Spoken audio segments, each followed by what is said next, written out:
Bolsonaro rumo à Papuda?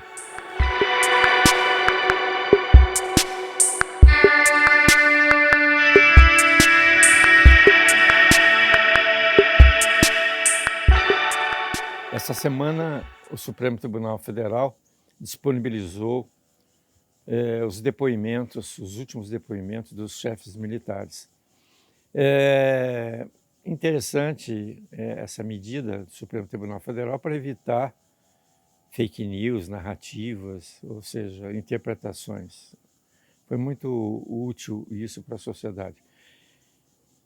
Os depoimentos, os documentos que disponibilizaram à sociedade nos dá a linha do tempo, nos dá toda a narrativa dessa história que Bolsonaro montou. A gente tinha alguns flashes, alguns trechos, mas não tinha toda a história, todo o enredo. Agora a gente tem todo o enredo. Bolsonaro começa com a questão da dúvida sobre as urnas, né? Um movimento em que ele fez de tudo, numa atitude até de certa forma deselegante, porque na época o presidente do Tribunal Superior Eleitoral, Barroso, convocou os militares para que examinassem a urna. E eles olharam e disseram que estava tudo normal, não tinha nada para discutir.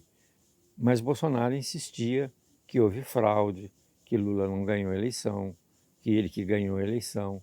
Enfim, ele colocou a sociedade, preparou a sociedade para uma história que ele iria contar, cujo desfecho seria o golpe militar.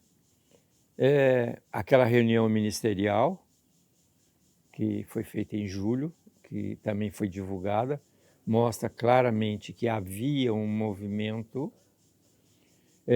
O 7 de setembro, na Avenida Paulista, em que ele xinga o Supremo Tribunal Federal e o ministro Alexandre de Canalha. O movimento da minuta do golpe, e ele foi, de uma certa forma, desmentindo tudo isso, né?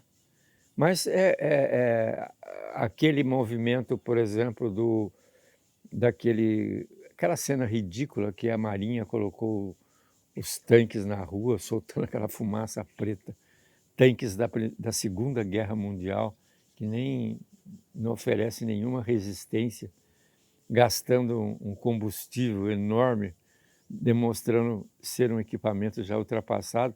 Enfim, um voo rasante que a aeronáutica daria sobre o Supremo Tribunal Federal para quebrar os vidros do palácio.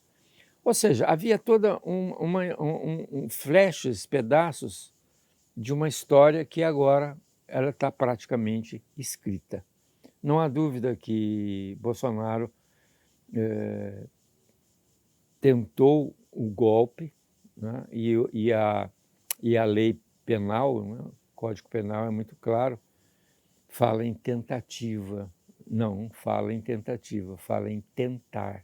Tentativa é substantivo, tentar é ação, é verbo. Então, hoje o que a gente vai discutir ou vai estar esperando é quantos anos de cadeia ele vai pegar. Essa que é a verdade. Aquele funcionário da Sabesp pegou 17 anos. Imagine quem pensou, quem articulou. Tem ainda a questão das joias, que a sociedade já esqueceu. Se houver uma conexão dos crimes da joia ao processo criminal da tomada do poder, a situação dele é extremamente complexa, muito difícil, né? Então, o Bolsonaro fez uma tentativa, o que ele, se ele tivesse talvez examinado com mais cuidado e tivesse medido com mais mais profundidade, coisa que ele não faz, porque não tem essa capacidade, ele fez exatamente o que o Jânio Quadros fez em 61. Jânio Quadros criou algumas relações com o comunismo. Nós estávamos em plena Guerra Fria, nós estávamos com Cuba, o problema de Cuba. Jânio vai à sociedade e fala que ele não consegue governar porque o Congresso Nacional não permite que ele coloque as ideias para o Brasil. A mesma coisa Bolsonaro, o Supremo Tribunal o limitava nas suas ações. E Jânio veio para São Paulo imaginando que voltaria nos braços do povo. Não aconteceu isso. A mesma coisa Bolsonaro. Ele entendeu que o seu exército iria recolocá-lo e o povo o traria até Brasília. Isso não aconteceu. Então, Bolsonaro agora tem a missão de receber o veredito das suas ações, em que ele colocou em risco a democracia brasileira, e que se faça justiça.